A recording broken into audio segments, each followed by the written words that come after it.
तो सबसे पहले ये अतीत में झांक लेने का एक बहुत ही अच्छा पल है। मैं ये पॉडकास्ट 6 साल से कर रहा हूँ। सबसे पहले मैं धन्यवाद कहना चाहता हूँ। मुझे जो प्यार और सपोर्ट मिला है, उसके लिए मैं सच में आभारी हूँ। ये सफ़र बहुत अनोखा रहा है और कई बार तो मुझे खुद नहीं पता होता कि मैं क्या कर रहा हूँ। लेकिन मैं थोड़ा बताना चाहता हूँ कि मैं इन बातों को कैसे देखता हूँ।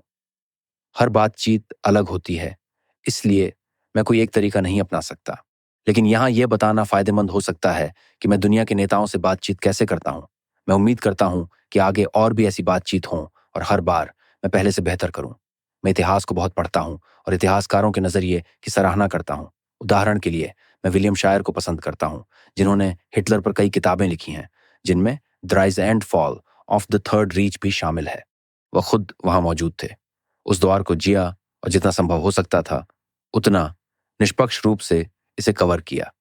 हालांकि एकेडमिक हिस्टोरियंस उन्हें एक कमज़ोर हिस्टोरियन मानते हैं क्योंकि उन्होंने अपनी राय ज़्यादा शामिल कर दी थी। मुझे लगता है वही लोग डैन कार्लिन और उनके हार्डकोर हिस्ट्री पॉडकास्ट की आलोचना करते थे। मैं उनकी आलोचना का सम्मान करता हूँ, लेकिन उनसे असहमत हूँ। इसलिए दुनिया भर के नेताओं के इंटरव्यू में मैं इतिहासकार का नज़रिया अपनाने की कोशिश करता हूँ।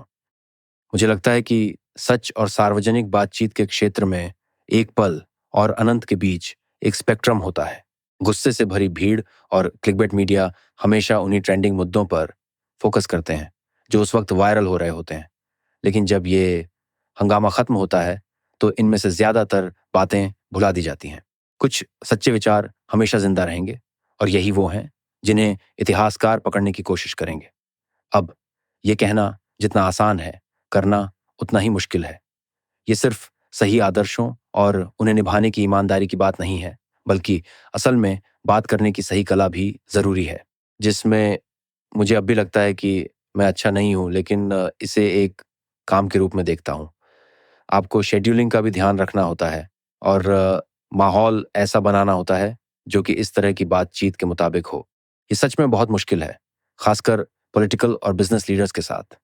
वे आमतौर पर बहुत व्यस्त होते हैं और कुछ मामलों में तो बहुत घबराए हुए भी होते हैं, क्योंकि वे कई बार क्लिकबेट जर्नलिज्म की वजह से ठगे जा चुके होते हैं। लेकिन उन्हें और उनकी टीम को इतनी देर तक बात करने के लिए मनाना मुश्किल होता है। मुझे लगता है कि एक अच्छी बातचीत के लिए इतना समय ज़रूरी होता है। मैंने सोचा है कि क्यों, और मुझे नहीं लगता कि यह सिर्फ 3 घंटे के समय की बात है ताकि सब कुछ कवर किया जा सके। मुझे लगता है कि लंबी बातचीत, खासकर जब कोई कुशल कन्वर्सेशनलिस्ट हो, सब कुछ आसान बना देती है और लोगों को अलग-अलग पहलुओं पर बात करने और बारीकियों पर मज़ाक करने का मौका देती है, क्योंकि वही बारीकियां हैं जो किसी व्यक्ति की असली जटिलता को दिखाती हैं।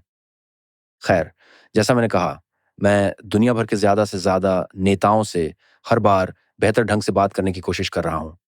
मैं कमला हैरिस और लेफ्ट एंड राइट के कुछ दूसरे नेताओं का इंटरव्यू लेना चाहता हूँ, जिनमें टिम वॉल्स, एओसी, बर्नी, बराक ओबामा, बिल और हिलेरी शामिल हैं, और राइट के जेडी वैंस, विवेक, जॉर्ज डब्ल्यू वगैरह से। राजनीति पर बात करते हुए एक आप्रवासी के तौर पर मैं कहता हूँ कि मैं यूएस से बहुत प्यार करता हूँ। मुझे लगता है कि ये दुनिया का सबसे महान देश है और मैं उन लोगों का आभारी हूँ जो राजनीति के क्षेत्र में इस देश के लिए लड़ने आते हैं, और मेरे मुताबिक वो सब भी इससे प्यार करते हैं। मैंने कमला हैरिस से संपर्क किया है, बाकियों से नहीं। शायद मुझे और मेहनत करनी होगी, लेकिन मैं खुद ये सब कर रहा हूँ। संपर्क करना, शेड्यूल बनाना, रिसर्च करना, तैयारी करना, रिकॉर्ड करना और बाकी सब। इसके अलावा मैं इम्पोस्टर सिंड्रोम का बहुत ज़्यादा सामना कर रहा हूँ। मेरे दिमाग की एक आवाज़ कहती रहती है, मैं बकवास काम कर रहा हूँ। साथ ही इंटरनेट पर कुछ ऐसे लोग हैं जो मुझे इस आवाज़ की कही गई बातों से पैदा हुई वही भावना याद दिला देते हैं। इस सब के बावजूद मेरे पास एमआईटी में रोबोट प्रोग्राम करने और कुछ ग्रेजुएट स्टूडेंट्स के साथ एआई रिसर्च करने का ऑप्शन है, या शायद किसी एआई कंपनी में शामिल होने का, या अपना स्टार्टअप शुरू करने का। ये सभी विकल्प मुझे खुश करते हैं, लेकिन जैसा मैंने कहा, ज़्यादातर दिनों में मुझे नहीं पता कि मैं क्या कर रहा हूँ, तो कौन जाने भविष्य में क्या होगा। सबसे अहम बात, मैं आप सभी का हमेशा आभारी रहूंगा, आपके पेशेंस और सपोर्ट के लिए, जो इस जिंदगी के उतार चढ़ाव में मुझे मिला। सभी को मेरा प्यार,